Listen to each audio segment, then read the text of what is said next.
So everybody, welcome to CryptoBeast episode 9. I've got a really exciting episode for you today. I've got special guests Robert Forte and Joe Atwill, and we'll be talking about recently departed John Perry Barlow and also Timothy Leary and gram H-00047. Obviously, 1 gram of LSD is actually a large number of doses because LSD is measured in micrograms, which is a millionth of a gram. So Michael Hollingshead himself, who was the main distributor of this particular gram, he said that it was 5,000 doses, which would make it 200 micrograms each. I would consider 100 micrograms of LSD is probably a pretty big dose of 10,000, but this particular 5,000 doses of LSD turned on Timothy Leary, possibly may have turned on John Perry Barlow. It went to the Beatles and many of the other key figures of the counterculture. And so in the wake of John Perry Barlow's recent passing, we sort of wanted to explore some of the similarities between him and Timothy Leary, that here were these guys, major counterculture figures, charismatic, known for romancing a bevy of beautiful women, huge public proponents of LSD. And they also spent their lives and their careers surrounded by the intelligence community.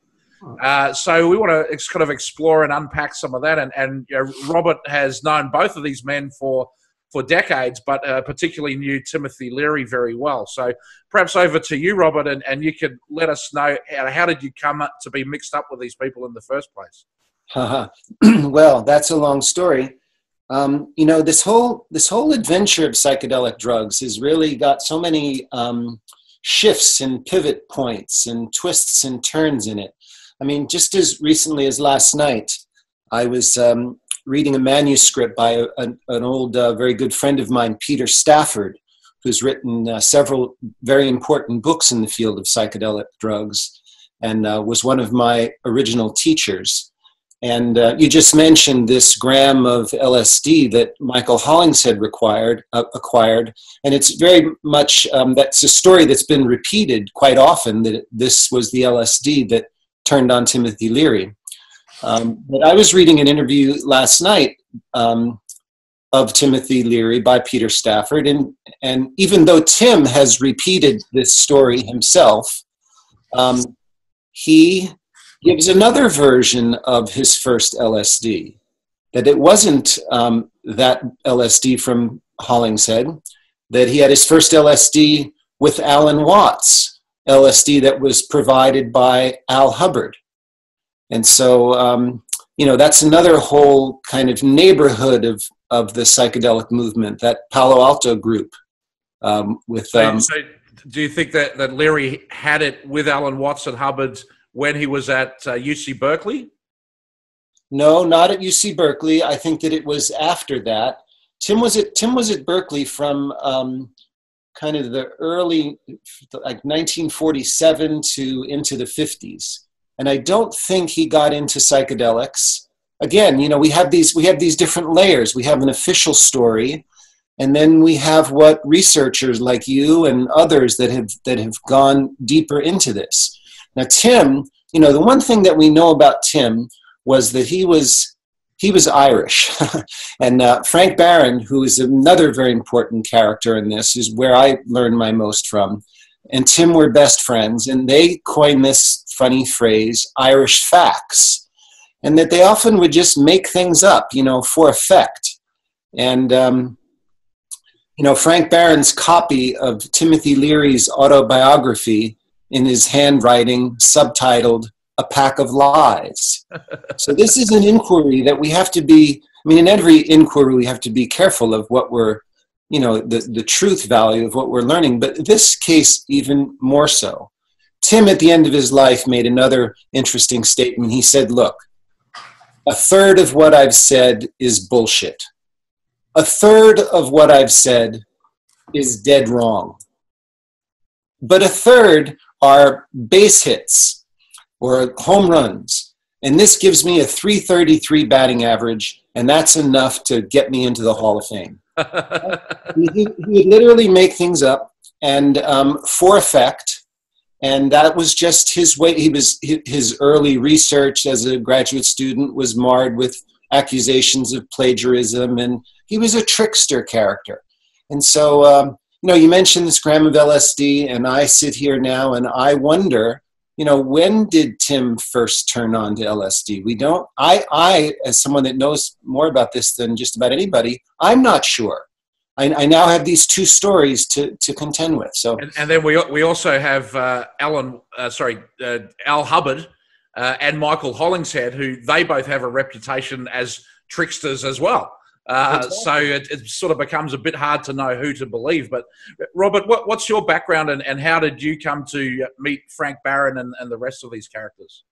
Well, I was an undergraduate.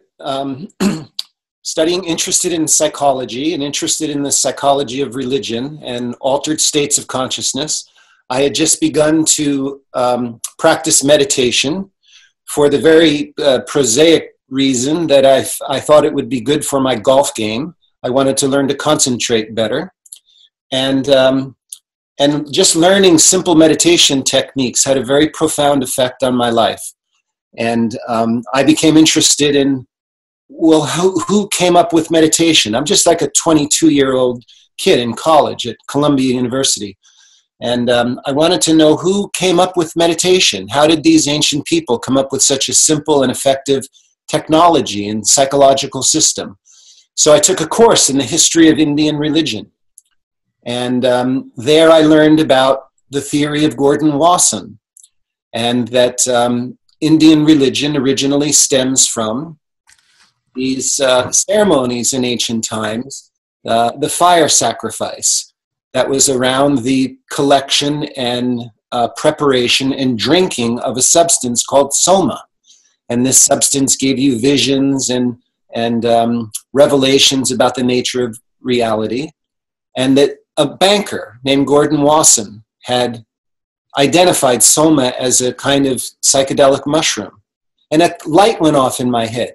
Wow, all these years I thought that was just, freaky stuff that people did and, was kind of dangerous and risky.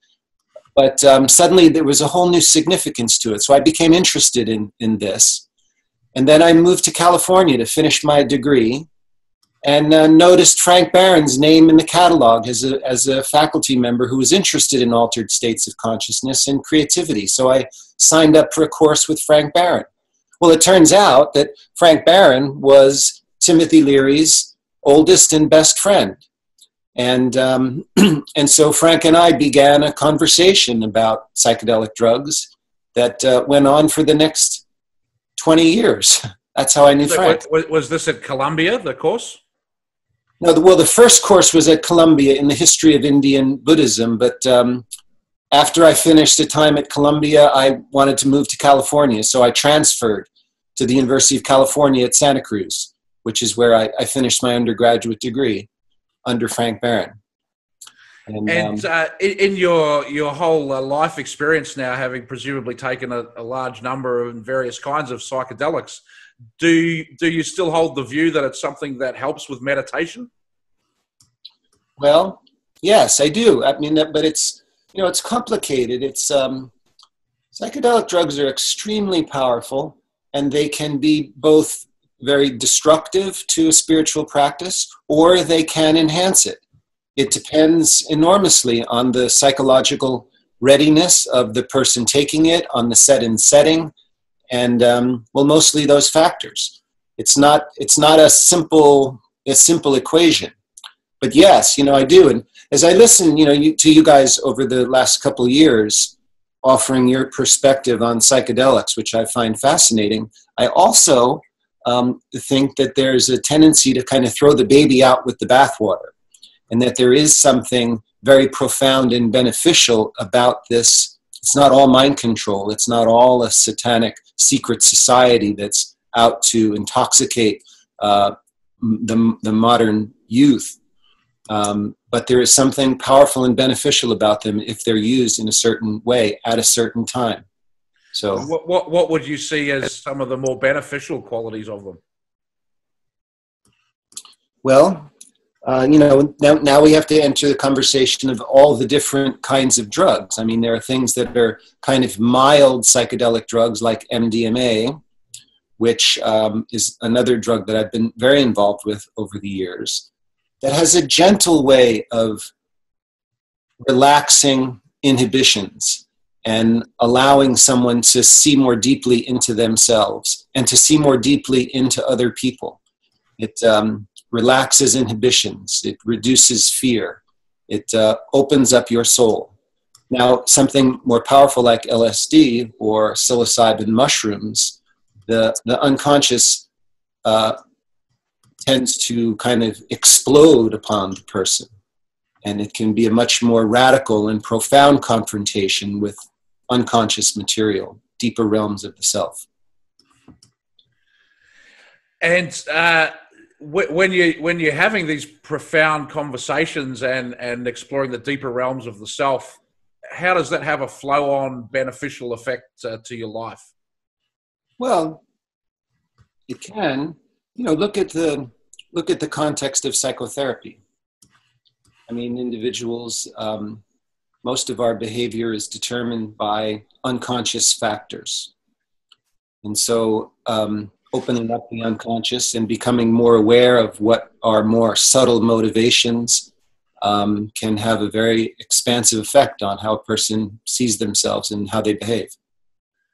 So, something that I find quite interesting from my study of all of this is that many of the people involved in promoting this initially were actually psychiatrists. So, in my life experience, a lot of people I've met who've studied psychology and perhaps the more medical side of it, psychiatry, have had some of their own mental health issues, and studying the field has been a way for them to kind of learn about it, embrace it, and overcome it. So, I would think that someone who's a professional psychiatrist, especially a top-rated one at say, Harvard University, they have the mental capacity to deal with some of the issues that may come up in a trip. Whereas the ordinary person out there doing it, struggling with their normal day-to-day life issues, it may not be quite so simple for them. And it does seem to me that many of these things are a two-edged sword, that although there can be some beneficial use, there are also people who have been damaged by them. What would be your views on that? Well, I don't think there's any question about that there are many people that have been damaged by them, although I'd like to question whether I was reading last night about the research of Dr. Oscar Janiger, who's another person who I worked rather closely with for some years. And he had provided LSD for a great many people in the late 50s in Los Angeles. And he had observed that the greatest number of bad trips were among psychiatrists. And the second most were among theologians, and that the kind of personality that does the best with psychedelic drugs were artists. And so, it's such a long and winding road that we're on here. Robert, can I ask a question? Yes. Did you ever watch the video that Janiger participates in, the conversation on LSD? It has Leary, Humphrey Osmond, Janiger, sure, a whole array of people involved in the promotion of LSD. Did you see that video? Yes, I've watched it many times. I knew quite a number of those people. I mean, I knew Tim, I knew Oz, I knew Myron Stolaroff. I never met Al Hubbard or Bill McLaughlin. Who else was in that video? But yes, I do know that video. And I know that you guys have raised that video and called it an MK Ultra reunion, and have sort of argued that it shows a unity among all of these guys, and that they were all actors, all agents of this MK Ultra project. But I have a slightly different view of it. Maybe not slightly different, because again, I knew these guys, and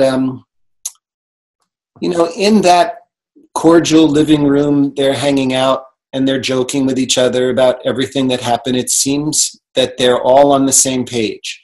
But I've had many experiences with those guys where Tim went off on his own trip, and that he was friendly and they joked around, but when they were individuals, they talked very critically about Leary, and Leary talked very critically about them. When they had a social thing, like when Tim was dying, they all kind of reunited. But I think that video presents a false unity of their collective purpose. My understanding is that the video was filmed in 1979, and which was after Leary had his incarceration and his escape, where he ended up in Algeria with the Black Panthers for a while. And it was also after MK came to light through the church committee hearings, which I think was 1975. And then in the 80s, Leary went on and he kind of embraced computers and then cyberspace and the internet and virtual reality. And interestingly, so did John Perry Barlow, and around about the same time. Barlow said that he never even touched a computer up until the age of 40, and then all of a sudden he became one of the world experts in them. So I'm wondering if there was some sort of shift that occurred between 1979 and, say, 10 years later, where both of these guys re-emerged in the digital generation. Well, that may be. One thing that Timothy Leary did a number of times in his life was reinvent himself. And, you mentioned his period of incarceration. This is something else that I refer to as evidence that Tim, I think that it ought to be pretty clear to anybody that's looked at this field, the great extent that CIA and other secret agencies were behind the psychedelic movement. They've all come out and admitted. I mean, Tim has been admitting this stuff for a great many years, that the CIA funded, the CIA funded the very first research that was going on at Harvard in the late 1940s, research that's not even talked about very much. But the first LSD projects in the United States were at Harvard in the late 1940s. I talk about them in my book about Timothy Leary with one of the participants. And here were Harvard undergraduates were invited to come, given $25 to take a drug that would make them temporarily insane. And it went on it was called the Boston Psychopathic Hospital. The research was directed by a fellow named Robert Hyde. There were many assistants involved in it. And it was very sloppy, uncontrolled research. You come and you were given LSD, you'd go for a walk in the park, and nothing. And it was all CIA sponsored. And then Frank Barron and Timothy Leary started their project about 10 years later, in 1960. And the CIA was all over this. That's what they were doing. Well, I have another question. Leary never really came clean, in terms of the idea that the counterculture was an artificial creation.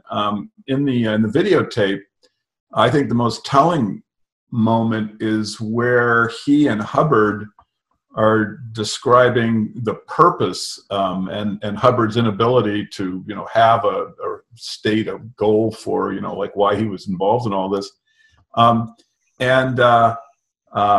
And then they say, Hubbard says, well, psychosis. And that's that was the motivation. And Leary and he laugh and they have a handshake, kind of a gleeful, sort of, this was really, kind of fun. And this was after at least Leary's had a drink. So it has presumably like the ring of truth and like you something get in a bar. But my point is that, so Leary never really, came clean about the counterculture. And so when you think of him this reinvention that you talked about, what I'm wondering is, isn't this possible that what we're really looking at is just the kind of chameleon aspect of a CIA spook? I mean, all of the CIA field people have basically secret identities, which are ways to camouflage, the fact that they're involved in a project that's related to the CIA, which incidentally, I hopefully we can get into this. I don't think that the CIA is, the only thing that's producing the counterculture. That's not a, reasonable position. There was many societies, secret societies. The organization that produces the counterculture is really the question. But what my question to you is well, if Leary reinvented himself, in other words, which, because, and I know since you and I have talked about this, that this is your position, why do you think that Leary never came clean about it? If he really was, in fact, someone who was not, 100% part of the organization? Well, first of all, I question a couple things here. We use this word counterculture, or we talk about the psychedelic movement, and I think that can be a little misleading right off the bat. That it seems to me that there's not there's not one counterculture or one psychedelic movement. There are a lot. It's not homogenous like that. There were a lot of there's a family of drugs, and there were different sections of people that used them in different ways. There's what was going on at Menlo Park with Willis Harman and Myron Stolaroff and Bob Mogar and Jim Fadiman, and they had a certain agenda that they were pursuing. And there was Frank Barron's and Tim Leary's agenda. Then there was Richard Alpert came in, and he had a really, although Tim and Richard Alpert are put together, they're really very, very different personalities with a very different agenda and intention in using these drugs. And so I question that a little bit. We might want to, look at that, paint that picture with a finer brush.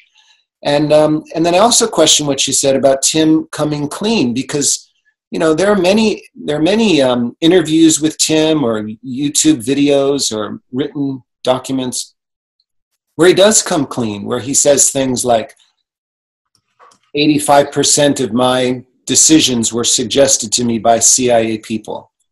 That's one thing he says. I just saw an interview the other day where he's commenting about that Lyndon LaRoche's work about the British invasion.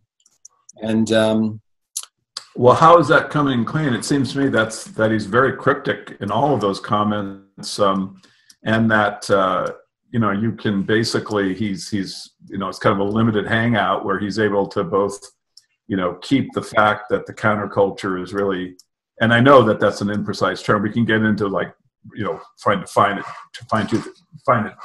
detail it down, but he never really, steps up to the plate and goes, I was guilty of basically carrying on a project that can be traced, as far back certainly as Gordon Wasson to for some reason hoist a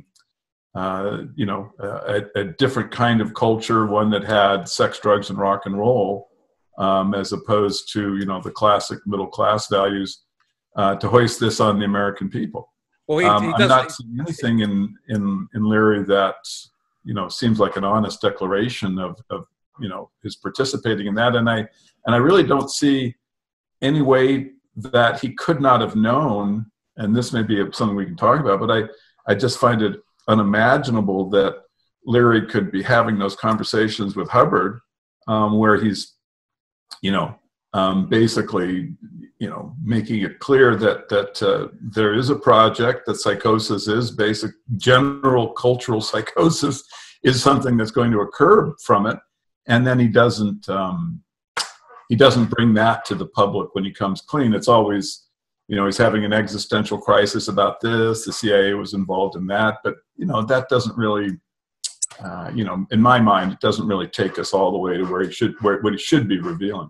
Yeah, just to pick up on that point, Joe, in the let's call it the MK Ultra reunion video, I definitely consider that's what it was. But this was a discussion amongst some of the key perpetrators of this project that quite possibly they didn't think ever would see the light of day. This is long. Hard to know. I don't think that. I mean, they certainly, if you look at it, you'll see that They're aware the camera's there. I mean, they talk about the magic check, this $1 million check that Hubbard had, and then this goes across the line. And Stolaroff says, you know, we can't talk about that. Right. So they were aware of basically of a kind of secret society that, you know, that was had to be protected to some extent. But they are very, you know, they're cryptic. You have to go through it almost line by line to really kind of, you know, have what I think is a clear understanding of the thing. But I think in general, it's easy to understand it as an MK Ultra Union Party. I mean, these are the guys. I mean, you've got Humphrey Osmond, who was, you know, a maniac. He was, you know, he was a contemporary of Ewan Cameron. You have Huxley's wife. And Huxley's obviously involved in MK Ultra. I mean, you can see, you know, his participation in it and letters he wrote to Humphrey Osmond, where he's directing Jolly West to basically organize experiments which are being funded, which we now know are being funded by MK Ultra. And then you've got people like Sidney Cohn, Nicholas Burkell. In my mind, one of the most chilling things I've ever seen in my life is Nicholas Burkell's his LSD experiments, where he is taking people into a psychotic state and then just very cold-bloodedly analyzing their behavior. He could give a damn about, you know, their mental health. I mean, he's there doing experiments. I mean, this to me is basically the same kind of attitude that Ewan Cameron showed. You know, and remember that when you talk about MK Ultra, what we have here is something that's much broader than just the psychological experimentations. I mean, there is you know, once you have kind of understood a secret society is in play, the CIA is just a toy. It's not something that is static or real. It's something that they can manipulate in any way they want. And so when we have all of these individuals being able to be traced back, you know, to you know, this one feature of the CIA, the MK Ultra project.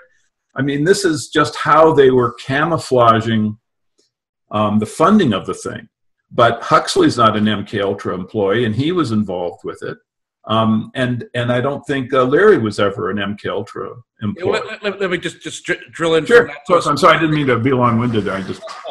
Just to a specific question for Robert from that discussion.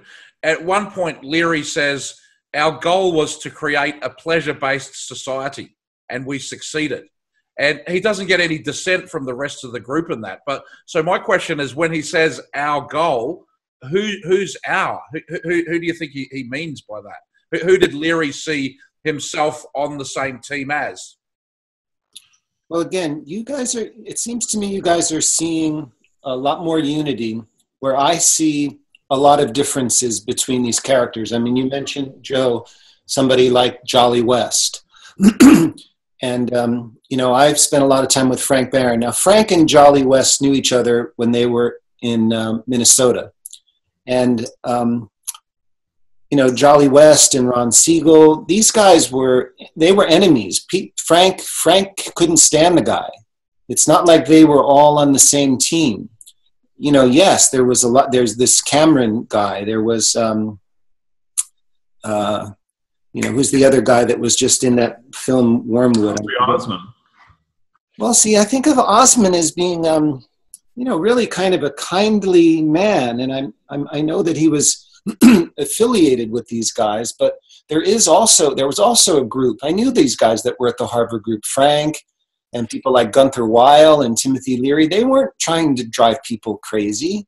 They were really looking for positive uses of these drugs. Tim is coming out of a 1950s mentality, and so, you know, there's a lot of sexual repression, dysfunctional sexual repression. It's not like they just wanted to degenerate American values. They wanted to loosen things up a little bit. They saw this, you know, fear-based, uptight Cold War mentality that they wanted to liberate human beings from.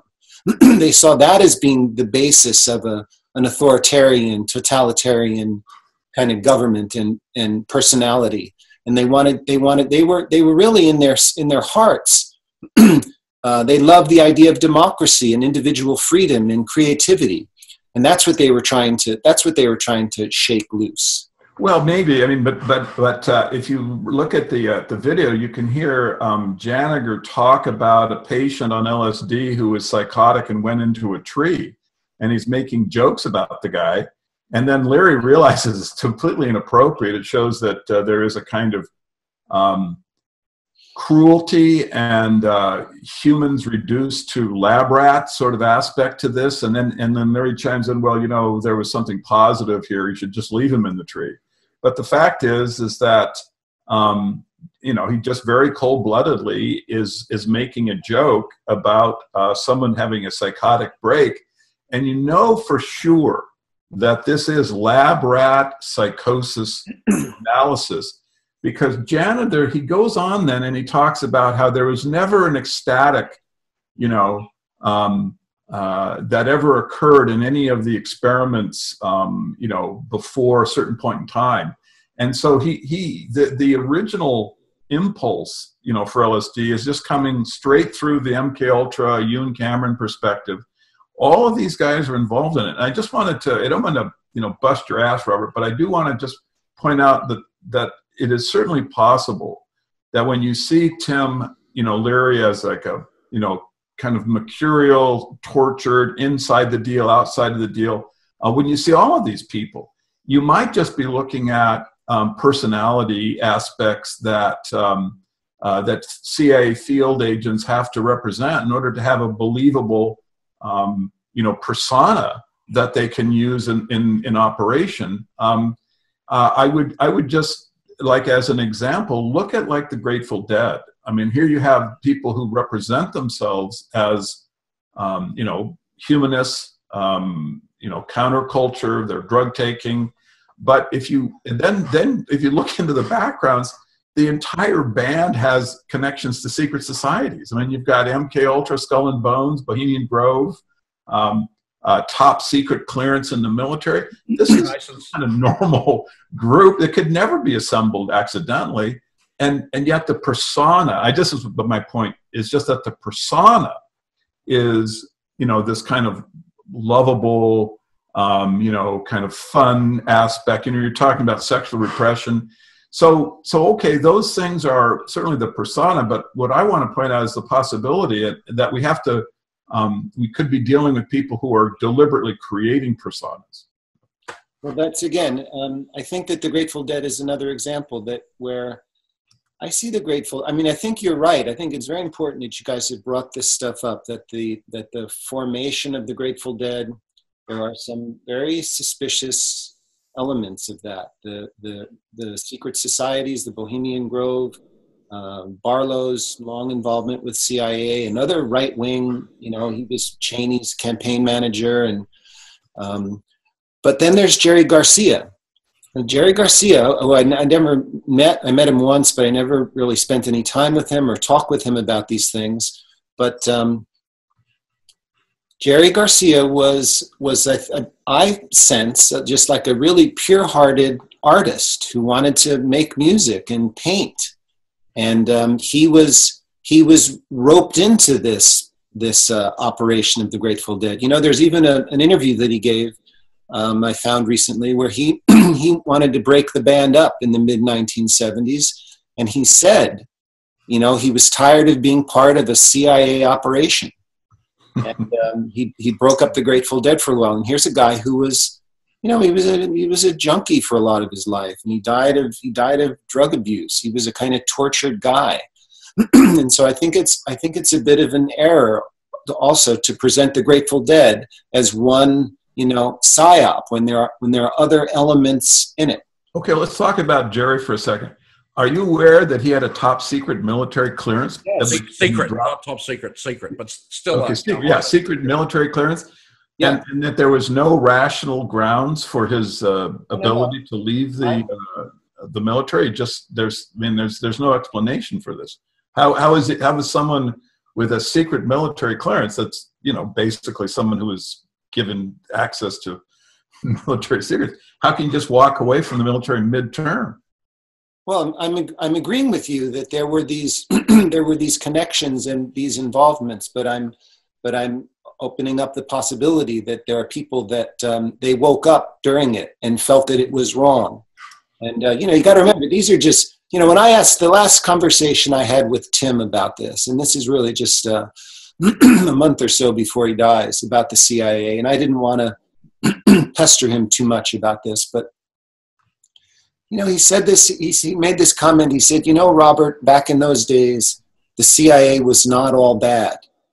And that we know this, you know, some of these revelations about, you know, Peter Mathiasen and other artists who were, you know, lured into CIA funding. They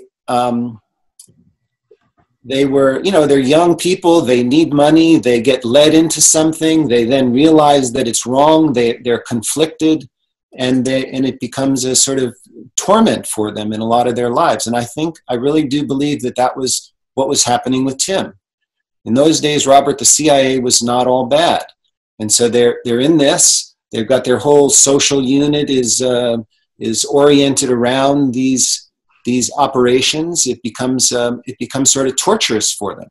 I don't think, you know, I watched him very closely near the end of his life, wondering these questions. You know, was he a guy that you know, brought about this psychedelic movement that deranged a lot of individuals and, you know, set them off on wild goose chases, spiritual cul-de-sacs, or what have you, or to what extent is there really a deep spiritual power, an awakening, enlightening power to the psychedelic movement that he was trying to activate and transform society for the better?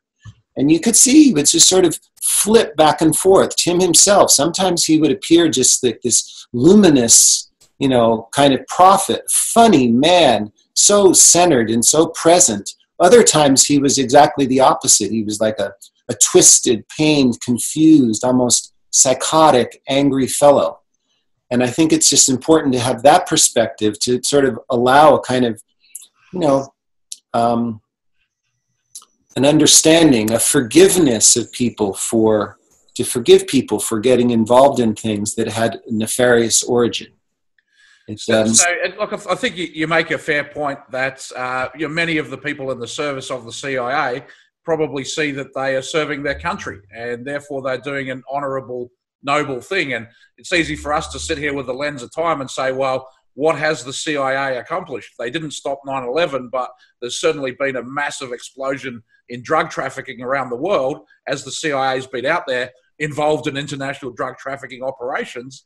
You know, you say it's the people who were there at the time working for those agencies, either contracting or working for them directly. It is operated in a compartmentalized fashion.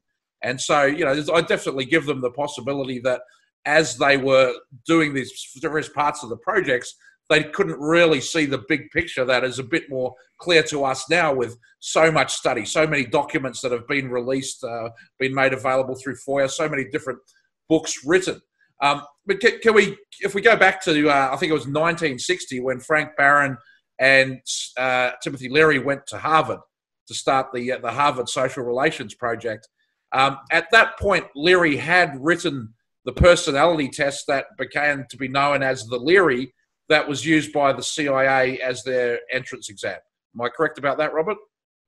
That's right, but I don't think that he wrote it for the CIA. You know, he wrote that he was, you know, you've got to look at Tim's whole life. Tim was always anti-authoritarian. They hated, he was a problem in high school. He was a problem when he went to West Point, always challenging the authorities, always wanting to have fun. He goes to Berkeley to become a psychologist, and he realizes that his first research there is that psychotherapy doesn't work. This standard format of psychotherapy where you have an authority doctor and a patient, and the doctor just talks to the patient.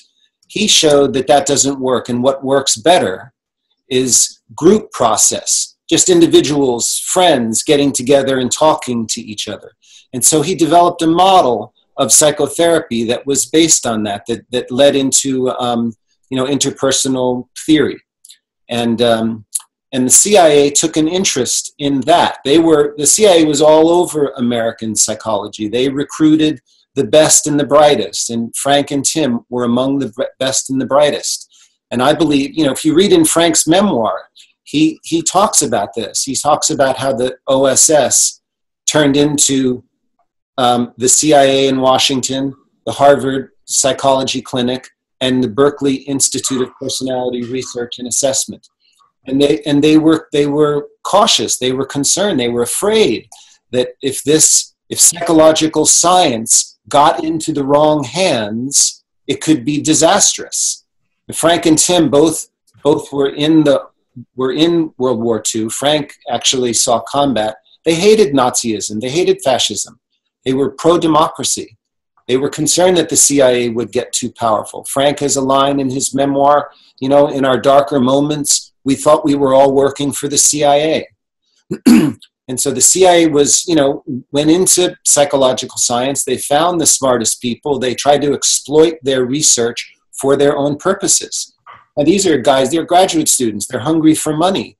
They're put into an ambiguous and conflicted situation where you need money for your research, and the government is doling out money. So how do you negotiate this conflict? That was a factor in their whole life. It's not like Tim said, I'm gonna write a manual for personality assessment so the CIA can take over the world. It wasn't like that. He was genuinely, humanistic and wanted to help people. That's what I believe. Now, when Leary was at Berkeley, is that when he was involved in the Concord prison experiment? No, the Concord prison experiment was when he was at Harvard. The first time he was recruited, again, if we believe the trail of documents, and he admits this in his autobiography, which may be a pack of lies, that Cord Meyer approached him in 1947 to spy on American citizens. They were concerned about, Cord Meyer, of course, was one of the principal operatives in Operation Mockingbird, which was the infiltration of American media and American universities and film. Really, that's the overall, framework for mind control in America. And Cord Meyer was one of the main guys, and he came to Tim and he said, we want you to infiltrate anti-war groups and tries to help us understand if people are catching on to this operation that we have. And I believe that Tim was really offended by that, and that it woke he and Frank up to, like, God, we just fought a war against fascism, and now fascism is coming to our own shores. And they devoted their careers in psychology to avert that. That's how it seems to me. And Frank, Frank got interested in the psychedelics because he was looking for a way to combat authoritarianism. And, if we know, do you know about the very famous experiments with Solomon Asch? Please explain. Okay, I'll tell you. Well, Solomon Asch is one of the most important social psychologists in America, really one of the seminal thinkers in the field of social psychology. And he was a Jewish refugee of Nazi Europe. And he was concerned with how so many, good German or good European, he was Polish, went along with the Nazi regime. Why did these good-hearted people conform to these savage behaviors of Nazism? And so he came over to America and became a psychologist. And he wanted to show that the American spirit was not going to succumb to that sort of conformity. And he did these experiments, which anybody that's taken a Psych 101 will be familiar with, where imagine you're brought into a room. This is what Asch did. He recruited students to come into a room and drew 3 lines on the board. 2 lines are the same length, and 1 line is obviously longer. You're asked to say which lines are the same length. It's obvious what the answer is. Now Asch goes around the room And every single person they're recruited for the experiment, they give the wrong answer. So you're sitting in the room, 19 people have just given the wrong answer to an obvious question. And now it's your turn to answer the question, what do you do? Well, most people, when I ask them, they say, well, I would give the right answer. But when Ash did these experiments, he found that 85% of the students would defy their own senses and give the wrong answer in order to conform to the group. 85% would do this. He did this at Swarthmore, and then he did it at Yale. Now, that's a recipe for an authoritarian, fascist population. 85% of the population go against their own judgment. Frank Barron was interested in the 15% that didn't conform. How do we make more people like them? So he did a whole series of psychological studies on the smaller percent of people that didn't conform and asked them questions about their worldview and so on and so forth. And then he and Tim got together and thought, you know, we need to make more people that are nonconformist, that have their own trust in their own common sense, and recognize that the locus of authority is within the human psyche, not out there in group process or in institutions.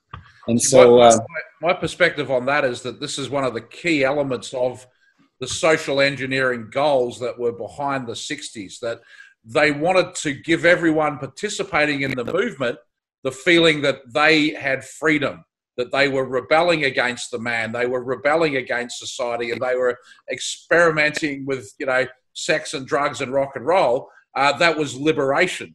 But in fact, by sort of being all herded together into a similar group where they're all doing drugs, that if you trace the drugs, you know, they're being manufactured in laboratories connected to these intelligence agencies, and they're being promoted and dispensed by psychiatrists, you know, with a deep understanding of groupthink. That, you know, the freedom is actually an illusion, and they're sort of like, you know, sheep in a paddock with the sheepdogs herding them in a particular paddock. And in the 60s, you kind of had, you know, your choice was you could be drafted and you could go to Vietnam and very likely come back as a heroin addict because there was an enormous amount of drugs available to the military in Vietnam. Or you could rebel against it, you know, flee the draft and escape to a commune where, you know, the LSD and the other drugs were going to find their way to you. But either way, you know, the man and the system sort of had you, and the actual rebel and loner that was truly charting their own course, I think there was as much peer pressure against them in the hippie world as there was on the other side. But, you know, I wasn't there, so I'm interested to hear your perspective on that. I just wanted to interject one thing. I was fascinated by Bob's, the way that he was talking about the German atrocities, because this is one of those rabbit holes that if you start going down it, you know, strange events start to pop up. And I would just immediately note that the idea of the German atrocities and of the kind of a very negative psychological condition of the German people comes to us through Ewan Cameron.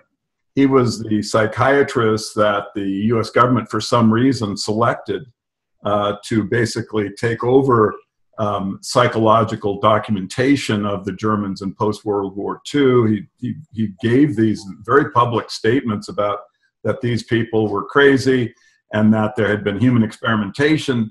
And this was the individual who actually did human experimentation.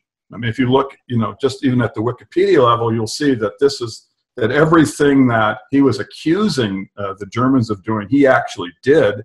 And in fact, the CIA got sued, and all the documents came out, and this was you know, very clearly vetted. So there's something wrong with this, the whole way that the German people were characterized following World War II. Then you have the bizarre situation where when they come into Buchenwald, there are videos of this. You can actually see that the shrunken heads that C.D. Jackson, the propagandist who was waiting for the press to show up, these are not Europeans. They're from South America. I've been to South America. I've seen South American shrunken heads. I can absolutely guarantee that these are props. So the the way that Germany was characterized following World War II was, was basically a psychological operation, which now people are intimidated in exactly the way Robert is suggesting, that these experiments showed. But the problem is that, once you start to break down the secret society, right? These historical structures we have really need to be reanalyzed because they don't hold up to any kind of scrutiny. I would just note that when I look at what I call the counterculture, which is coming from, one of the locus would be the Palo Alto MKUltra structure that Gregory Bateson was really the one who was most responsible for organizing. Read Bateson's letter, which Dr. Robert Price, using the Freedom of Information Act, brought out, where Bateson talks about how to create a stable slave structure. And he says, you really have to make people embrace their past, an archaic revival. He says you want them to embrace what they have historically seen as, technology, because that way in the slave state, they're not jealous about the superior people, what they do. And then look at the photographs of the early rock and roll stars like David Crosby, with the buckskin fringe and the coonskin cap. And you can see that it looks like, very, natural way to understand this, is that the whole concept of a enslaved population vis-a-vis an archaic revival, getting them to embrace the Indian traditions, the Indian drugs, primitive, rhythm and blues music, that this was really what was in back of it. What you really when you have the idea that, well, there was sexual repression, or that, the people who were advancing these ideas were actually looking to, promote freedom, I would just say, okay, that's a candidate, but for the citizen, for people today, with the NSA, with all of the development of government snooping, we're a lot better off if we actually take a far more skeptical position of history and of the current situation and say, we can't trust these guys with anything. All of these structures need to be reanalyzed, just like, for example, feminism, which, as it's presented to the public, have these beneficial, aspects. But then you look at the origin of it and you see Gloria Steinem. And then you look into her background, it's nothing but CIA. And Gloria had the exact same comment that Leary did. Well, the CIA was a great organization. It was liberal. There was all these humanist aspects. Well, if it was so liberal, it wouldn't be conducting Operation Mockingbird, you see. So there's something wrong here. There's a contradiction. And I would just maintain that the natural way to look at these guys is as spooks with identities that they represent to the public. Now, I know this contradicts Robert's understanding of them. And believe me, I don't negate it. I know you had this, obviously really close relationship with these guys. You knew them well. And I could absolutely be wrong. But I just think that we can only, at this point, use generalities, both in history and in terms of our current situation. And I think we're much better off being really skeptical about these guys. And when they talk about, freedom and love and sex, drugs, and rock and roll, just take it all with a grain of salt. Remember that these things can be weaponized, and that culture can be damaged through the application of these, these cultural elements. Yeah. Well, Joe, I grant you that I agree, and I think that there is and there was and there is such an operation, and my perspective is to allow that people wake up to it, and then they find themselves in a conflict, and they have to try to do something to correct it. And that having known Frank and Tim and several of these other people, they're not sinister people. They're, it's different. Like I've gotten back into examining the life of Gordon Wasson, who's another fellow who I came to know. And I don't have that sense of Wasson like I do of Leary, that he was really pro-democracy and humanistically oriented. I get the feeling from Wasson that he was what you would call a lifetime actor, that he was much more embedded in these secret societies. I see big differences between guys like Wasson and Oscar Janiger, and Sidney Cohen, and Timothy Leary, and someone like Gunther Weil, or Frank Barron, and that there's a humanistic spirit that you can detect in a person, and it's an intuition, and I think it's just important. For another reason, it's important to look at it this way, because so now you guys have bringing forth these revelations. And there are millions, many millions of people who have been swept up in this counterculture that to a very large extent is an operation. And one of the reasons that you're doing these podcasts and so forth is because you want to awaken these people to this entrapment. Now, most of these people I know, all my friends are involved with psychedelics. They have seen something beneficial about them. If they hear that this whole thing is just a complete operation, they're going to meet that information with a kind of resistance. And I think what Tim and Frank were doing was to try to find, what might be useful about these drugs, what might be useful about the awakening of these depths of the soul, and turn that into a democratic revival. And I think it's just important to see that, to not antagonize or cast this image in totally negative terms, but to transform it into something positive. Again, I believe that's what Tim tried to do. I couldn't find any flaw with that. I mean, the fact is that there probably are very beneficial aspects to the drugs and to drug use, spiritual freedom with the things, positive things. At the same time, what I really think we want to have is full disclosure, is just honest disclosure to the public. And until we get to the bottom of really what was in back of all of this, we really need to be very skeptical. That's where the skeptic comes from, Robert. It's not so much that I'm in any way disputing all of those things, and particularly the idea that people won't respond, because they'll see that, basically that this position is attacking the idea that there's things public, there's things beneficial about drug use, and they know that there are. So they'll look at these ideas and they'll go, well, they're just flat out wrong. So that is an issue. On the other hand, you want honest disclosure. And if people want to take drugs in light of the fact that these operations did exist and that they were, part of how these things entered into our culture, hey, that's none of my business. It's just that I don't feel there is really honest disclosure at this point. For one thing, because the secret society, which transcends the CIA, which is also involved in the media, our government, the finance. I mean, this overarching structure is just not really well understood. And I think that's really, we have to head toward not so much the question of, well, are psychedelic drugs positive? It's what was in back of the idea of promotion of these things by the secret society. And that, to answer that, we have to answer, well, who is it? What is it? Why are people like Burkell, Cohen, Janiger, Huxley, Humphrey Osmond, what are they part of?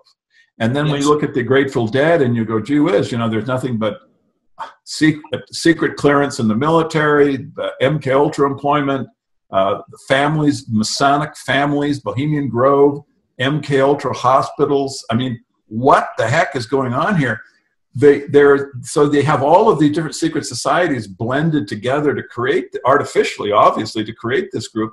Well, what is the structure that's organizing it? You see, this is why I think we need to, really try to focus the public on that question, and not on the idea we're criticizing anybody because we think that, their spiritual path is not correct. That's not, I don't think that's really, I don't think that's I don't think that's really what we're interested in here. We're really interested in trying to find out, who are they?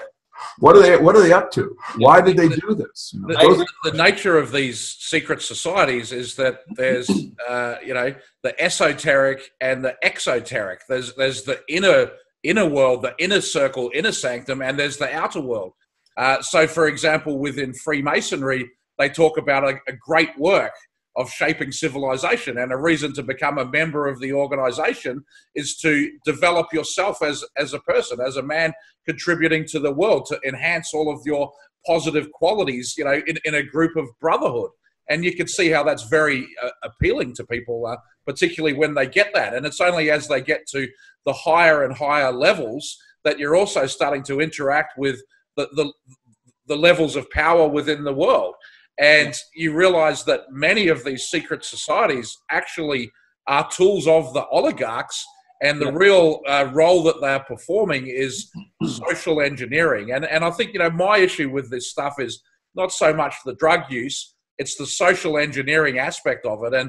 And to look at that, I think that we have to go much further back than just the CIA, because even the CIA came out of the OSS, formed in World War II.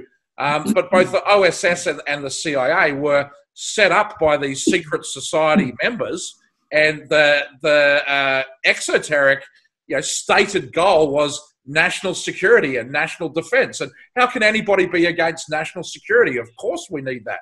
So, you know, if the smartest generals say that we must have this intelligence agency to defend ourselves against these foreign invaders, well, to argue against that is treason. So, of course, you have to go along with it. But they're not going to come out and say, we must have this society so we can do black ops and we can have all of this, you know, untraceable cash and launder money from our drug business and do, you know, human child sex trafficking and, you know, have all these satanic rituals to recruit people. And that's the purpose. They can't say that that's the purpose, but it seems to me that the closer you get to the core of these things and the top of it, that's really what they're all about. Yeah. No, I don't disagree with you guys at all in this count. You know, in my own story, I was, you know, the operation kind of started to unwind one day when I was in the Wasson archives. I knew Wasson, I knew the family, they liked me. They gave me the copyrights to republish his books. I was given some money to go into his archives at Harvard to prepare documentary film. And I went off into his other personal correspondences. And up till this point, the world just thought of Gordon Wasson, as this is in the early 2000s. Gordon Wasson was a Wall Street banker. I went into his correspondence and I began to notice that he wasn't just like a Wall Street banker working for J.P. Morgan, but here's a guy who's in the very innermost circle of the American fascist movement. And that he's close friends, you know, drinking buddies with people like Alan Dulles and George Kennan, and the very innermost circle. And then I read Hank Albarelli's book, A Terrible Mistake, which identifies Albert Hofmann, another man who I knew well, who was implicated in this incident at Pont Saint-Esprit, the intoxication of the whole village in France. It was a CIA operation, and that Albert was involved in the cover-up there. I mean, there's some disputing this, but Hank's book seems very well researched, and if he was wrong, then I would think that the Hoffman estate or somebody would come with a very strong statement or a lawsuit or something like this, but it's just kind of left out there, and nobody really discusses it. And then, Joe, I think it was you or Jan or somebody showed me these documents that Colin Ross had found, which shows that the key incident that introduced psychedelic was the discovery of LSD, but the article that really exposed this sacred mushroom to the West was the Life magazine articles. And Wasson had told me personally, it's in an interview that I recorded and published with him, you know, the official story, how the CIA kind of secretly infiltrated that.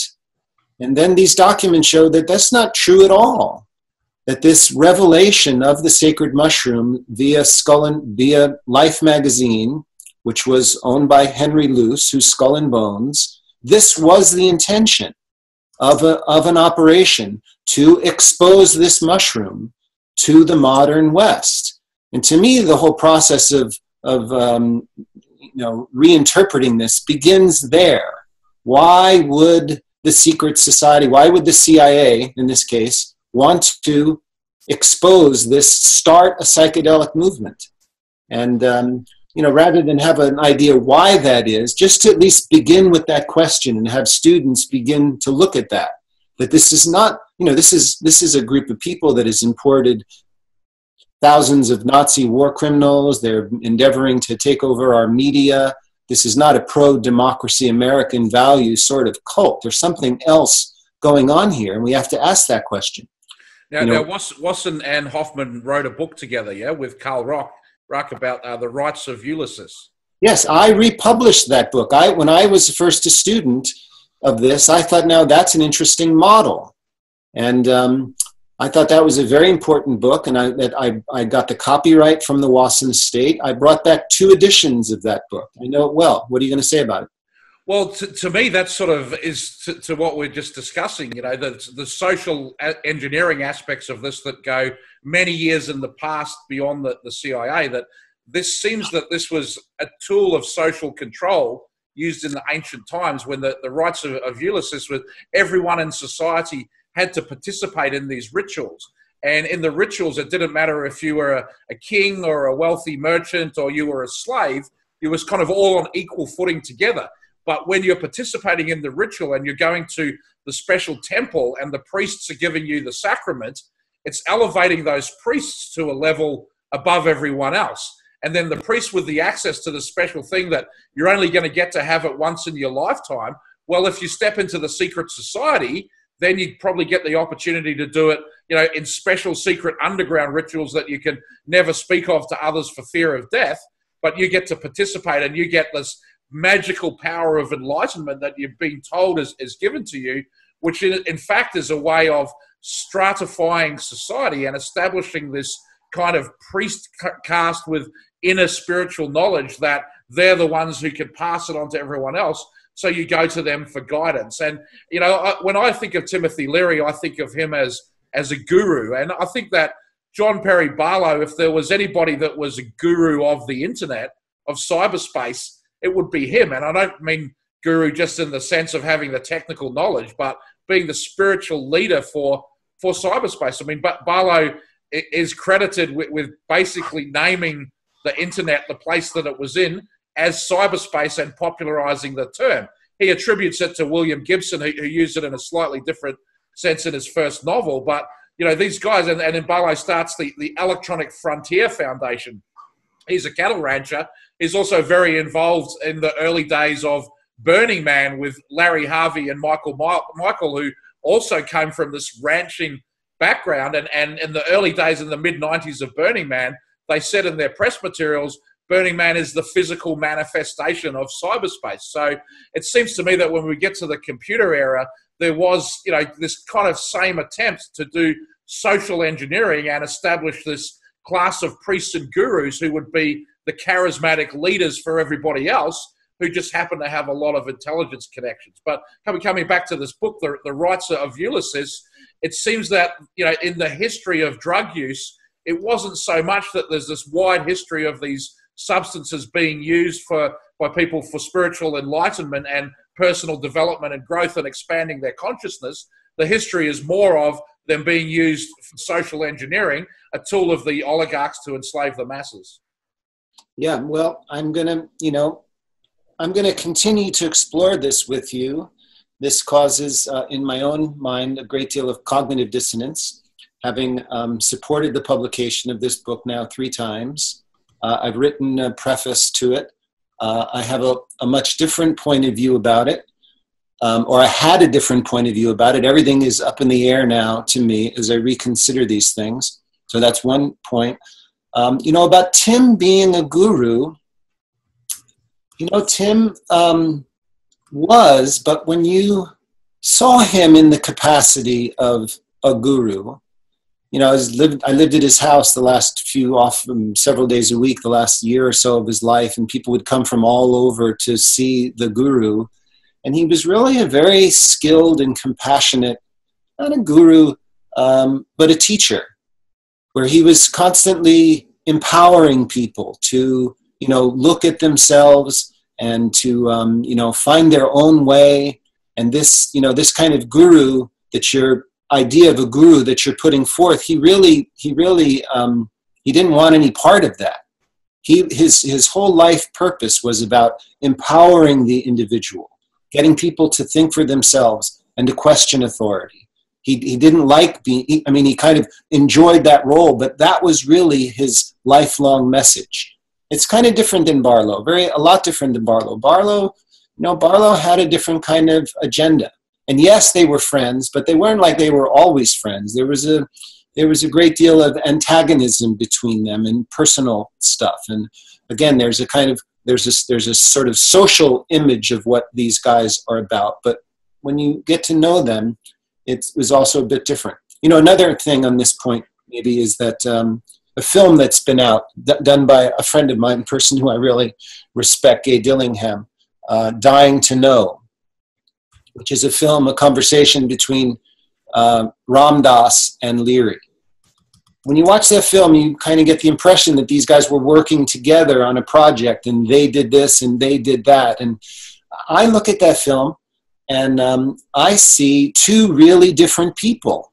Tim and Ram Dass were together for a few years in the 60s, but again, they had almost opposite intentions, very different psyches that were trying to bring about a whole different sort of transformation.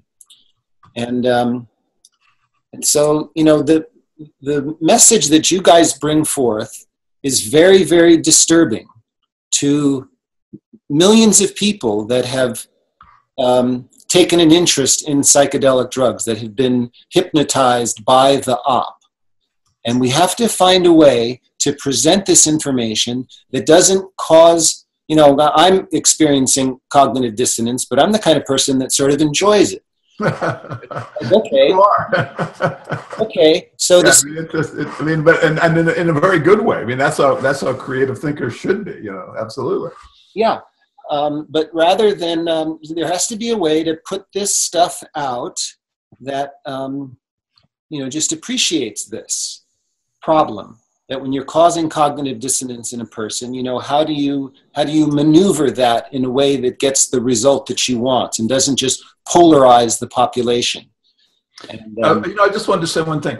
This was really a huge problem, and I don't think there would be much progress that had been made in this area if it hadn't been for 911. I think 911 basically was, so clear that the secret society, there was some, malevolent force. It did have control over the media. It certainly had control over the military and the political class, and that opened people's mind. I think without that, you really wouldn't have this explosion now in concern about the origins of what can be called the counterculture.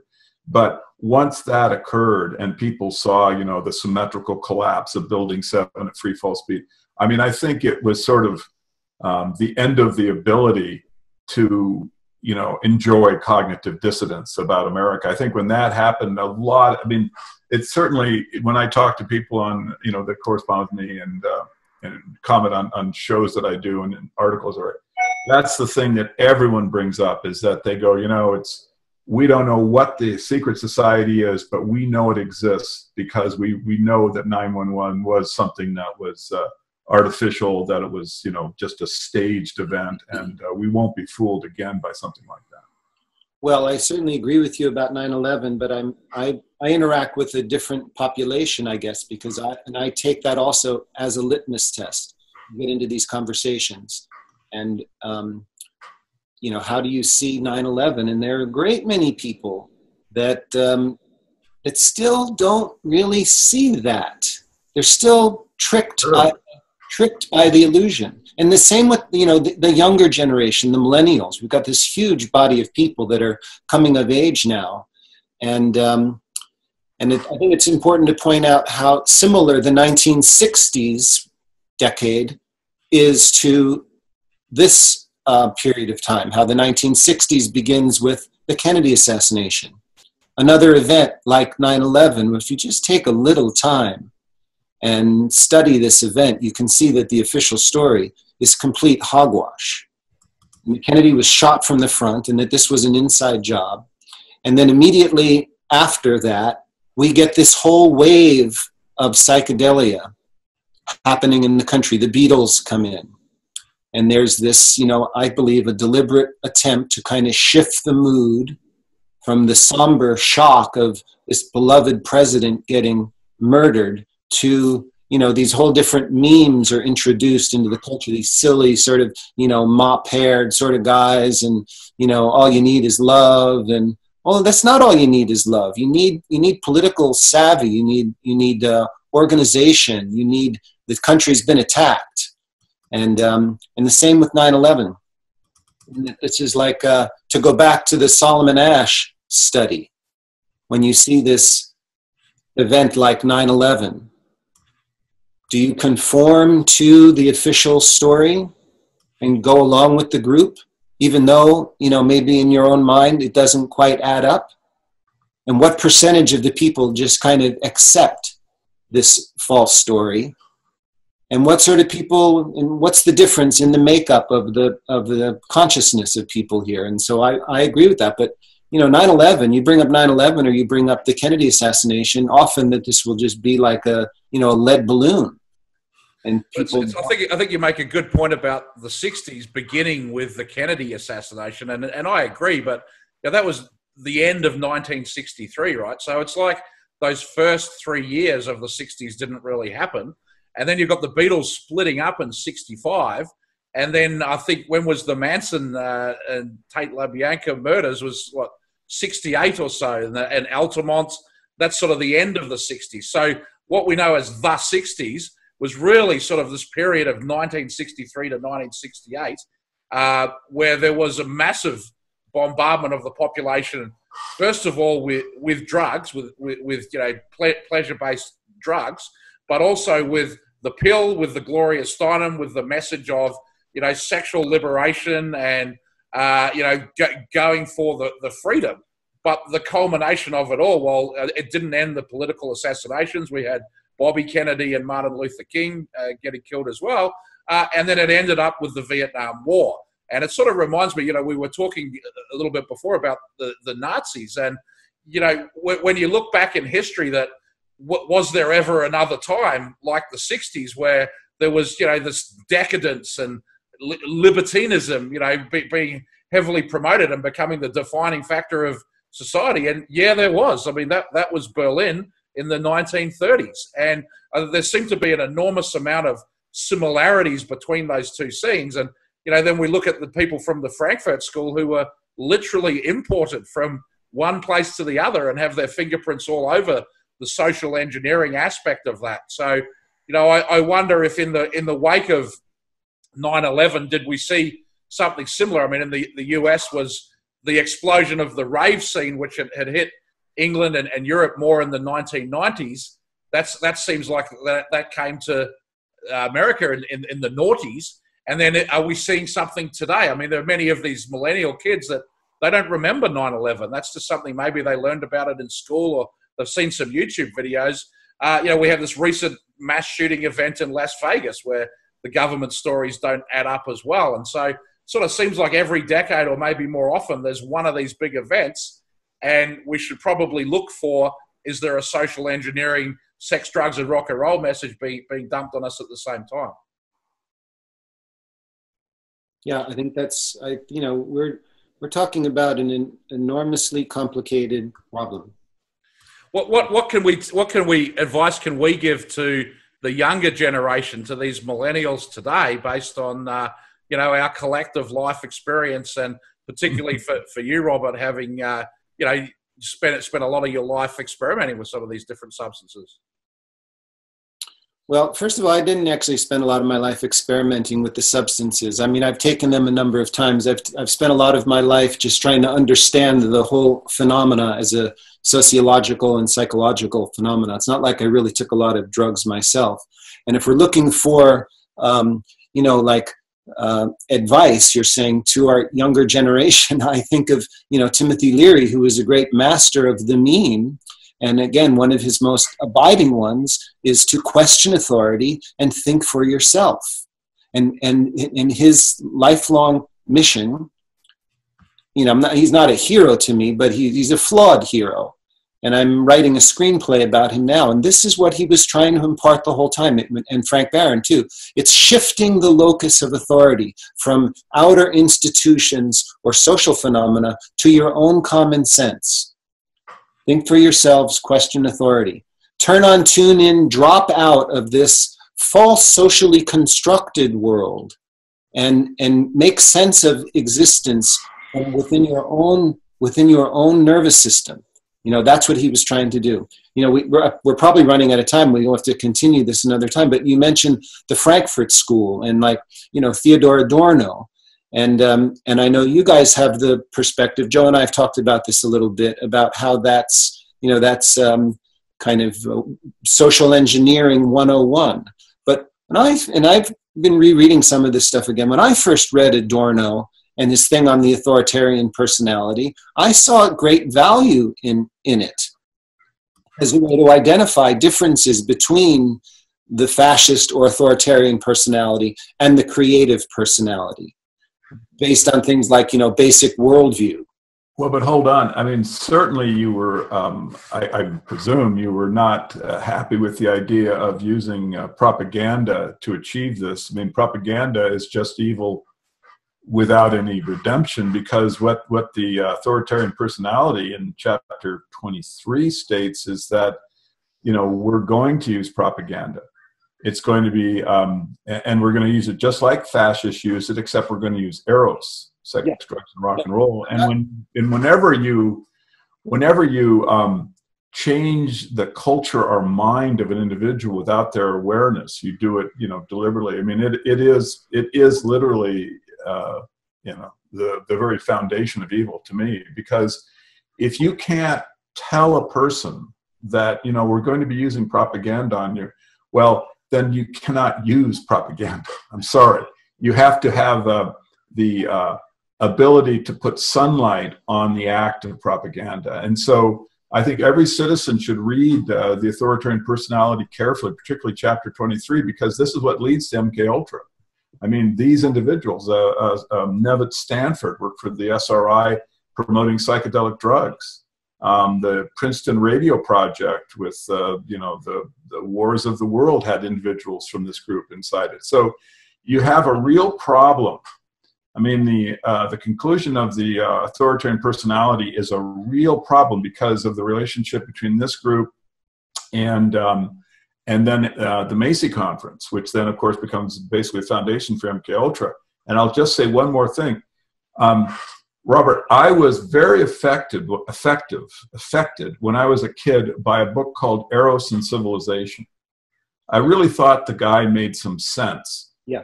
And yet, when you look at Eros and Civilization in the context of the authoritarian personality, which is the only really coherent way to do, because Marcuse was part of the Frankfurt School, knew all these individuals, and was using Eros in exactly the way that they were talking about. You could see that this was the op. In other words, we talk, you know, like, well, we talk about, well, what is the op? Who's doing it? Where it is? Well, here it is. Here is the moral authority to use propaganda to change the minds of people without telling them. And then here is the execution of the plan with the insane Eros and Civilization, which is promoting polysexualism and a lack of personal hygiene. So, you know, I don't know how else to characterize it other than this is just as evil as anything can ever be, because this not only is using propaganda, but it doesn't even have the humanity concern about, well, who cares what these people end up, or if they want to be propagandized, if they want their minds, you know, diddled with, we're just going to do it. So I'm afraid that there really isn't a lot of scrutiny that can ever be applied to chapter 23 of the you know, authoritarian personality, which can end up with the idea that this is something that's beneficial. I just think that it's a context that might be beneficial. You can say, well, here's the end of World War II, and, you know, there's these justifications that can, it doesn't matter. When you ultimately, if you're going to be, you know, using propaganda to change people's minds, you have to have the ability to tell them you're doing that. Otherwise, you're just basically there's no difference between you and the fascists. Yeah, I agree with you. I'm not defending Adorno totally. What I'm saying is that there are elements within Adorno's research that can help us, help free us from the mind control that we've been subjected to. That's what. Yeah, I see your point. What I'm putting out. I'm not advocating or apologizing for propaganda. I'm thinking about one aspect in particular where Adorno research on the F scale recognized that one of the fundamental differences between the authoritarian personality and the creative personality concerns their basic view of nature. Is nature friendly? Is nature hostile? You know, this thing, is it a friendly universe or not? And that this is one of the fundamental distinctions. And this is one of the things that Leary and Barron noticed. And that they were about that the Nazi mentality was that nature was hostile and we need to erect these structures within ourselves or within our defense department to protect ourselves from this, you know, angry, you know, nasty life, versus a view that nature is benevolent and that we need to adapt in a kind of harmonious way to nature. And I just don't believe that anyone who believes that sincerely would ever advocate using propaganda as without telling people. I'm not talking about Adorno. I'm just talking about the idea. And what I see that, yeah, the concept is you know, in you know, you can actually parse it out and just say, okay, well, maybe, you know, there's certain aspects that'll work for it. But, you know, Robert, honestly, I think we have to focus in this case more on what hasn't been disclosed to the public that's dangerous to them. I really, in this particular instance, I'm just going to say, you know, let's really try to focus the public on the relationships between the authoritarian personality and the Macy and then MK Ultra and then all of this government technology that gets developed in MK Ultra and the counterculture, sex, drugs, and rock and roll. Because, you know, I can't, and I don't think anyone, whoever will live, will be able to actually diagram in a schematic all of the things that were done in the creation of the counterculture. But by God, we can at least raise awareness of the public of the fact that the government is organized in a way that the public is not aware, and they're using propaganda to control our minds for their political purposes. This is the great, clear lesson of what, you know, now is coming out in terms of what we call the counterculture, is that if we want to make this world we're talking about, and I'm in complete agreement with you that we want that kind of world with all of these positive things, Robert, it starts with the skepticism that knowing the government has done and is doing these things to us. So let's just try to focus everyone on that. It's an all-hands work party. I think the most important psychological task that has ever been given to mankind is the identification of the secret society and the detailing of what is their plan. This is what's important. All of these other aspects of history we've been talking about, that's all just, you know, that's not even on the radar screen in terms of importance. This is what we got to be focusing people on.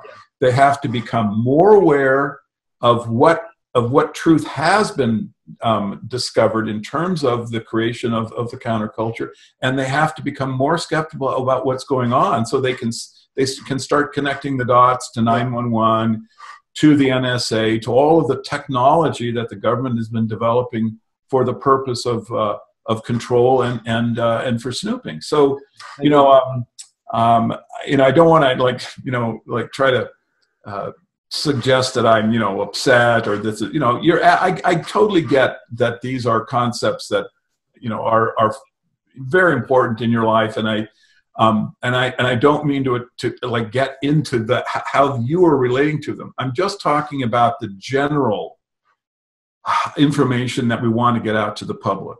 And so when we come to something like the authoritarian personality, man, to me, this is like ground zero. Here is like all of these elements that are linking in the future into MK Ultra, Macy, 911. let's study this. Let's stop trying to make any excuses about it.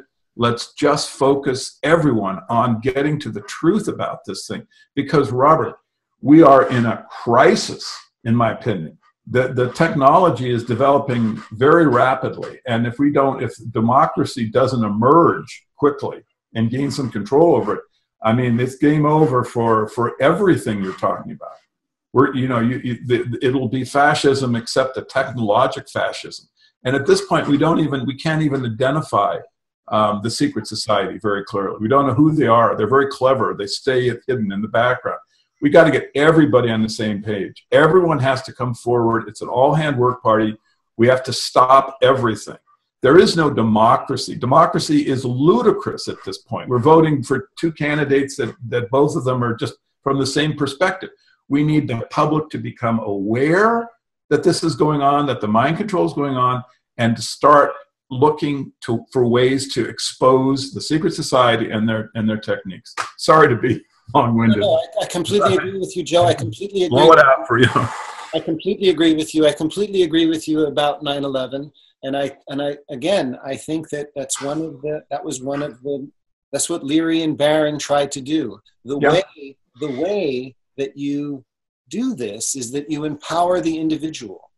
You empower the individual so that they have more confidence in themselves, so that they're not looking outside to get their opinions from CNN or Fox News. That they have a more developed epistemology. And something like 9/11, to me, I've been working on a book off and on for a few years that I call The Psychology of Non-Perception. That's a great title, yeah. It's looking at the various strategies, conscious and unconscious strategies that people employ to avoid seeing the obvious. And and how do we do that? Again, back to Solomon Ash's experiment. It's a very lonely place to have this realization. I just want to say one thing.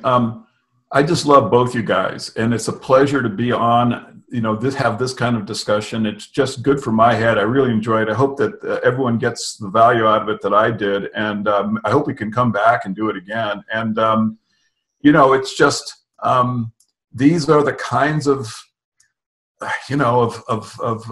inching forward and trying to get to the truth that we all need to engage in. And I hope that in our own little small way, if nothing else, we can, be an example in terms of sort of the way we approach the topic, and the kind of research we try to do and how we're trying to get to the bottom of.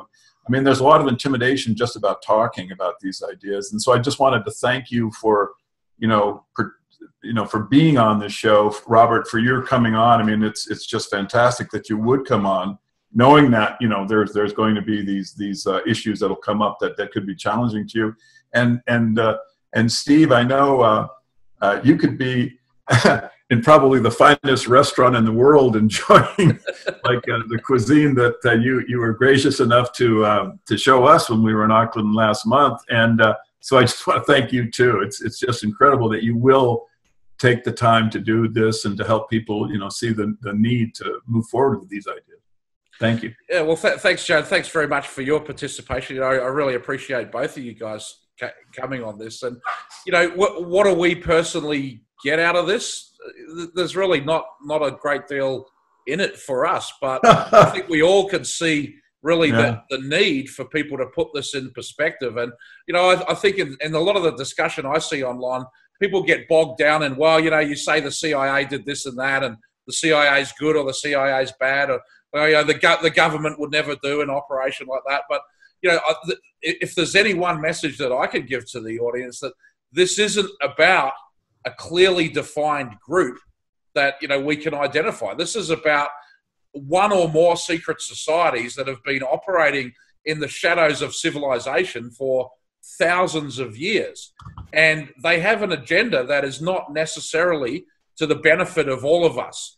And so we've got to get past this paradigm of, first of all, Democrat or Republican. I mean, it's just two sides of the same coin. They're puppets. It's engineered. And even the government of one particular nation and even the United Nations. These things have been engineered as well. And, you know, a tool that I always find useful in research is to follow the money. And when you follow the money of the world's financial system, you do see a plan for a new world order, for you know, an integration of everyone into a system where a very small group of people is in control.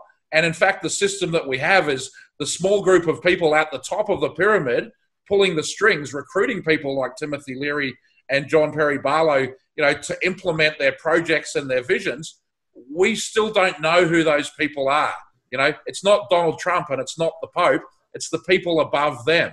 And it's not the Jews. It's not the Zionists. It's not even the Freemasons. It's the people above them. It's the people that founded these organizations and that still fund them and still benefit from them. And, you know, in one way, we can't name them because we don't know them. But I think for many people, they have to realize that this is what's going on so that they themselves can be aware of, wait a minute, if I'm being fed this information, if I'm being told the world is this particular way, how do I know? So think for yourself and question authority. I definitely think that was great advice from Leary. That's something that I live by.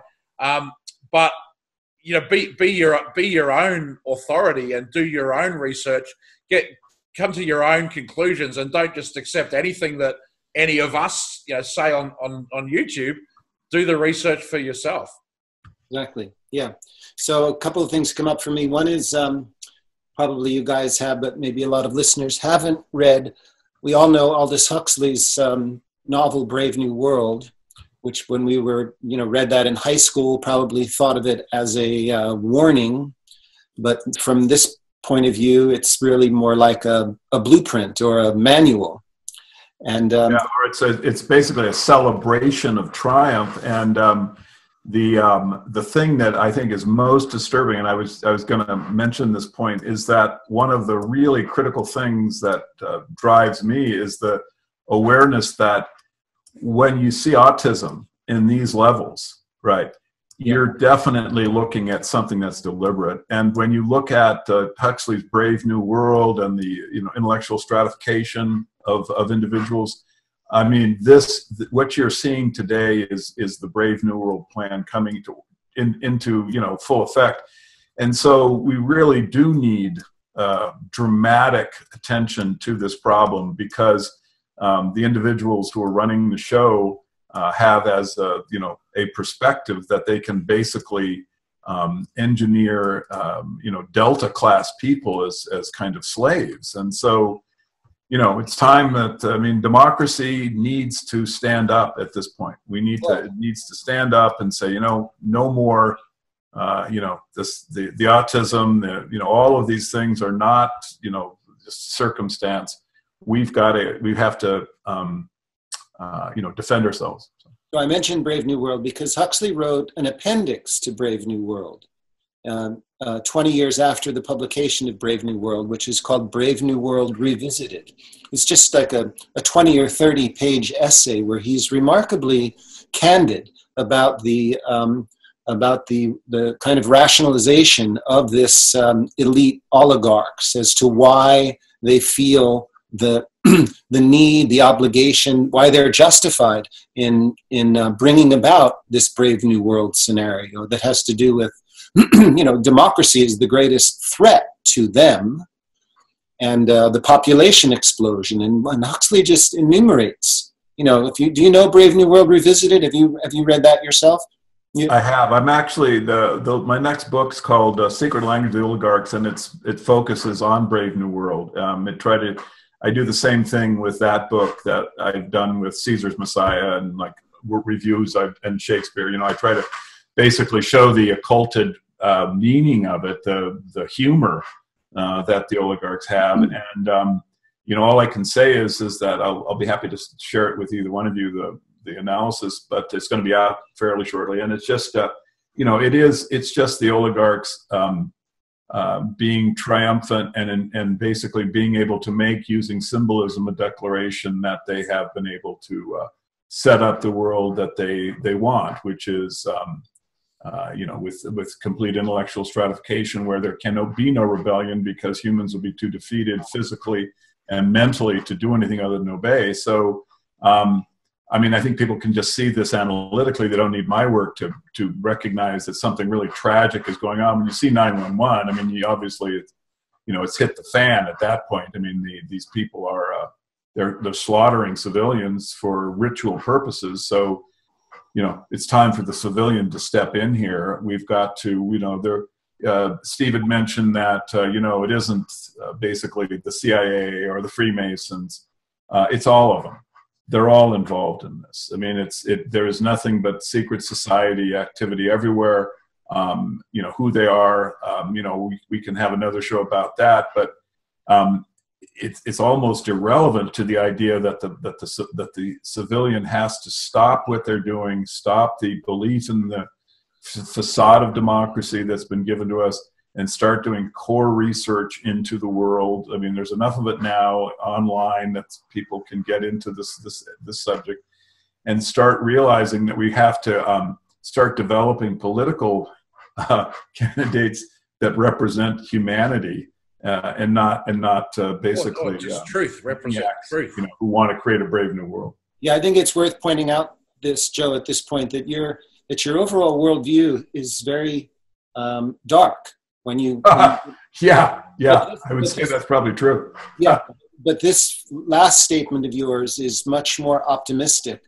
That you have this hope and that you're doing this work because you want to enliven this democratic response to this oligarchic domination, and I really want to bring that out and commend you for that. Well, and also, not to make it such a big self-congratulatory circle, but this is why I'm just so happy to be with you guys, because basically you can see, we're on exactly the same page in terms of wanting to promote the research, wanting to support new ideas, and we're not afraid to have political correctness, stop us from getting to the bottom of it.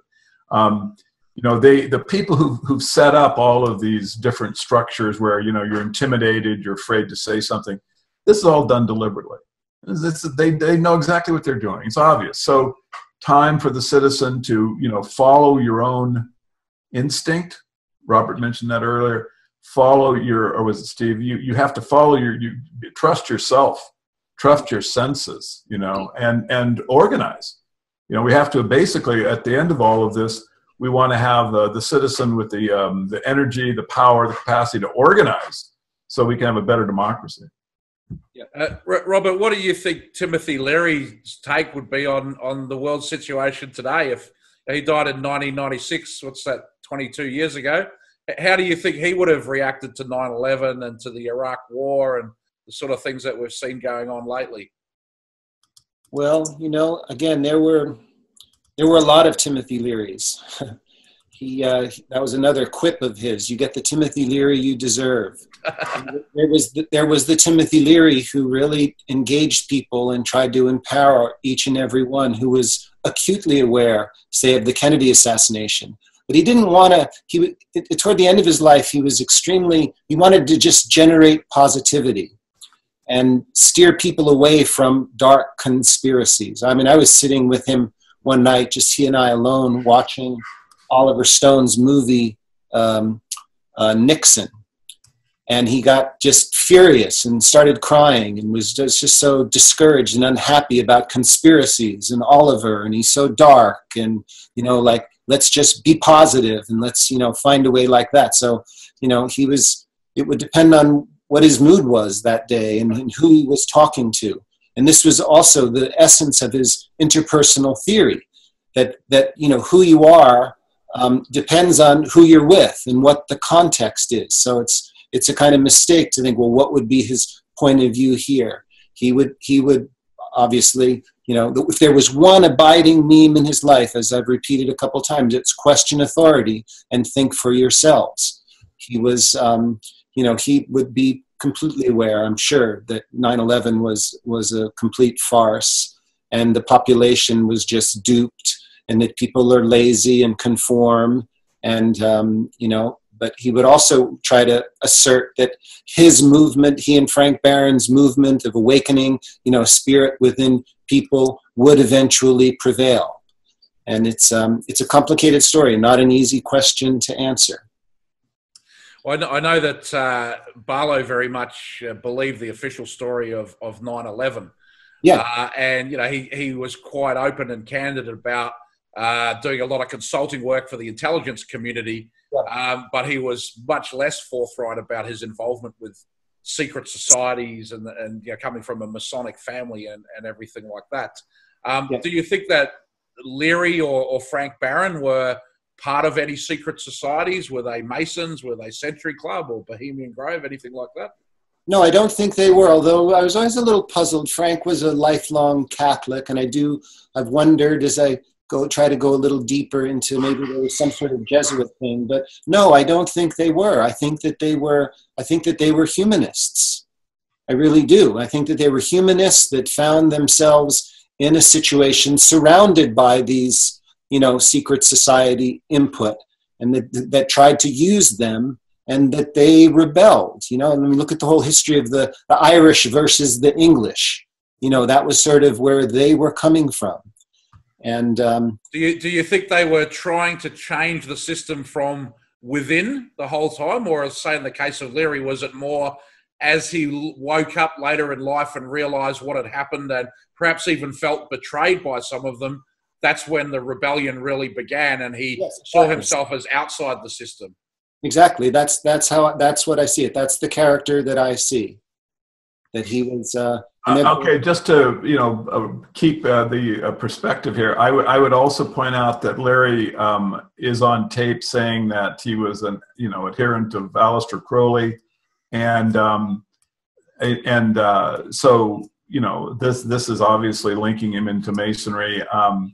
Barlow was a Mason, and so you have to always, in my opinion, you got to always remember that spooks develop fake IDs. This is what they do, and so okay, maybe that is a sincere position. Maybe he believes it so firmly, and in the development of his character that this is what's real to him. But at the same time, Leary never came clean about what was going on, and Tim did say that he was, following Crowley, which I think is, very, very suspicious. And another thing that I would like to have an explanation of sometime. Let me just stop you there for a second. Sure. About the Crowley thing, because Tim went through a lot of stuff. It's not like he had fixed ideas through his whole career. He got into a period where he was very into Taoism, and then it was Tibetan Buddhism, and then it was, he switched. Ram Dass once said of him, he inhabited metaphors the way a snail inhabited shells. He changed a lot. He was growing, evolving person. Yes, he went through this period with Crowley, but he rarely stayed with one set of ideas his whole life. It's not like he was a lifelong Crowleyite. But wouldn't that be an aspect of the personality he was developing? I mean, it seems to me that could just as easily, or in fact, more likely, be something that he, his mercurial philosophies is just a way to make him harder to pin down. I mean, if he was as sophisticated as I'm suggesting, that would just be a normative position of a field agent. And I'd also point out, it isn't just the Crowley quote that I think is, kind of troubling about the idea, or at least, begs the question. In the MK Union Party, he talks about Allen Ginsberg, and he's very, at that point, he really lauds Ginsberg, and he says he was an indefatigable Zionist, which just makes no sense in the context of their statements. I mean, this was particularly 1960 or 1971. When was that the thing? But it was certainly during the time when there was at least the question about the Palestinian issue. And yet Leary has this, goes sideways on it with his comment about, that Ginsberg is this, it's wonderful because he's such a big Zionist. Well, at the same time, Ginsberg was a pedophile. But Ginsberg was attending NAMBLA meetings. Ginsberg, there's a documentary that Steve has, where at this one show, Ginsberg comes up with a lost child, and he starts talking about where is his father, and, you know, we got to find this kid's father. And when you think of Ginsburg as, you know, juxtaposed to the other documents, the other video that Steve showed me, where Ginsburg is promoting child, sex. I mean, it's the most chilling, crazy thing in the world I've ever seen. And yet the idea that Leary doesn't know this about Ginsburg, it makes no sense to me. So I'm gonna, you know, I'm gonna stick with my position that that what you're dealing with is that he's just a sophisticated actor, and the idea that he's all over the place, you know, philosophically is that's just how they you know, develop the personality. We're just going to have to agree to disagree at this point. We need more research, basically. Let's agree to continue to explore it. I mean, yeah, I agree. Yeah, his relationship with Ginsburg is another. I agree with you, and William Burroughs. Yeah, with Burroughs, you know, another strange individual that makes no sense. You know, I'm reading this interview of Tim, and he's, you know, he's really down on the beatniks, and, you know, calling them dirty, and, you know, they have these perverse attitudes, and yet he had this lifelong friendship with Allen Ginsberg, and there are a lot of contradictions in Leary, but again, I think that that's more sort of germane to the kind of character that he was. I could not prove that, you know, yeah. I mean, it certainly is it's a reasonable position, and it's just, you know, goes back to what we were talking about earlier. This is time for research. Yeah. Let's get research done. Let's just keep ourselves open to the possibilities that, you know, these people are either fully developed personalities as spooks, or that they were at certain times, and then what we saw as beneficial was something that they changed into, but they kept quiet about these other things.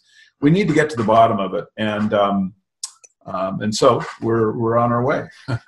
Yeah, I look forward to your screenplay, Robert. I don't know if you want to tell us anything more about that. No, I don't think I want to talk very much about it publicly, but I'll talk with you privately about it, and I'd like to get some ideas from you, in fact. And Joe, I'm very interested in your book, Language of the Oligarchs. Well, you're going to be put to sleep by it when you visit me next month.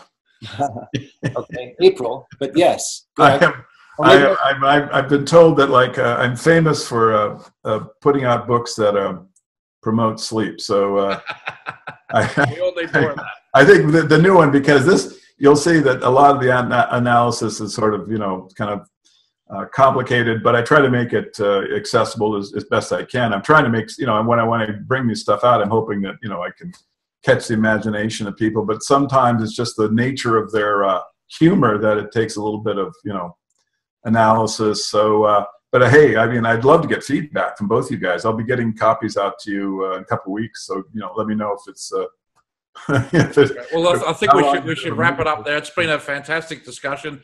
Thanks very much, guys. I really appreciate it. Thanks a lot. Yeah. Thanks, everybody. Thanks, Robert. And sharing your insight. And I hope, you know, everyone's got a new perspective on all of this. And yeah, think for yourself. Question authority. Sounds good to me. Thanks, guys. Turn on, tune in, but don't drop out. Well, see, he said that, but he didn't drop out himself. That's one of his most misunderstood memes. You know, here's a guy that mounted a campaign to run for governor of California. Yep. Right at the peak of that dropout movement. He wasn't dropping out. He was trying to engage people into another reality. He knew that this whole thing was being orchestrated and socially engineered. That's what the drop out of that and drop back into your common sense. I wish he'd been clearer. I wish he'd been, the language had been clear enough to have, like, stopped the movement in its tracks, because people would have said, you know, I'm not going to go any further with this until we get to the bottom of who's actually producing these ideas. You know, all of the, you look at Dave McGowan's work into the Laurel Canyon rock scene and all of this stuff, you know, so the question is, well, why? What's going on? And until we get to the bottom of it, we're just not going to go any further. We're going to stop everything and find out the truth. I agree with you. That should be our goal. That's our goal. All right. All right. Thanks a lot, guys. We'll talk to you all soon. Yeah. See you guys later on. Bye-bye. Thanks very much, all of you. Yeah. Thank you. Soon. Bye-bye.